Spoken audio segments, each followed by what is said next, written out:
பீகாருடைய அந்த தேர்தலை ஒட்டி இப்ப அந்த வரைவு வாக்காளர் பட்டியல் இருக்காங்க. கிட்டத்தட்ட 60 லட்சம் வாக்காளர்கள் நீக்கி இருக்காங்க. அதுல குறிப்பா பாத்தீங்கன்னா தமிழகத்துல 6.5 லட்சம் வாக்காளர்கள் இருக்கிறதா சொல்றாங்க. அது எப்படி சார் பாக்குறீங்க? தமிழகத்துல பீகாரை சேர்ந்தவங்க இங்க 6 லட்சம் பேர் இருக்காங்க. அவங்கள இங்க ஆட் பண்ண போறது. பீகாரில் நடைபெற உள்ள சட்டமன்ற பொது தேர்தலை ஒட்டி ஸ்பெஷல் இன்டென்சிவ் ரிவிஷன் என்கிற பெயரில் வாக்காளர் பட்டியல் தீவிர திருத்த நடவடிக்கையில் ஈடுபட்டு வருகிறது. சிறுபான்மையினர், தலித்துகள், பழங்குடிகள் போன்ற மக்களின் வாக்குகளை நீக்கும் நடவடிக்கையில் ஈடுபட்டு வருவது தெரிய வந்திருக்கிறது. ஆதார் அட்டை எண் உள்ளிட்ட பல ஆவணங்களை கோருகிறார்கள். கிட்டத்தட்ட சிஏஏ சட்டத்தை நடைமுறைப்படுத்துகிற நடவடிக்கையாக தேர்தல் ஆணையம் இதை ஒரு பரீட்சார்த்தமாக சோதனை முயற்சியாக மேற்கொள்கிறது என்ற ஐயம் எழுந்துள்ளது.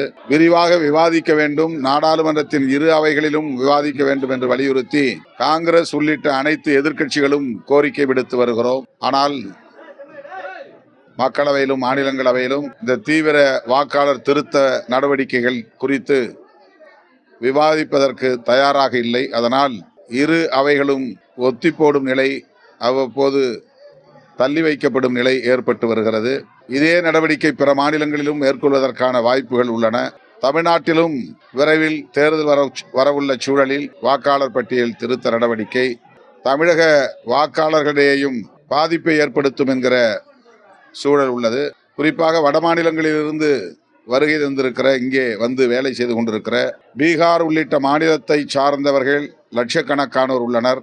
அவர்களை வாக்காளர் பட்டியலிலே இணைக்கிற முயற்சி இருப்பதாக தெரிகிறது. பாஜகவுக்கு எதிராக வாக்களிக்கக்கூடிய சிறுபான்மையினர் மற்றும் தலித்துகளின் வாக்குகளை நீக்குவதற்குரிய முயற்சிகளும் மேற்கொள்ளப்படலாம் என்ற ஐயம் எழுந்துள்ளது.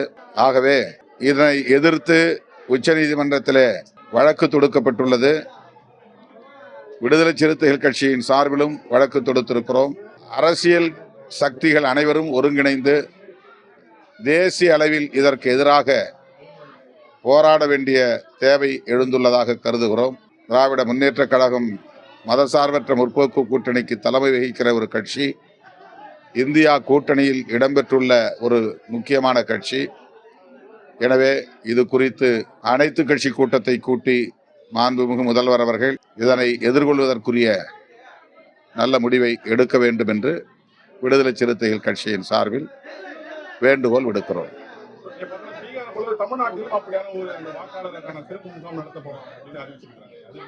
அதுதான், அது நடக்கும் என்பதுதான் எல்லோருடைய எதிர்பார்ப்பு.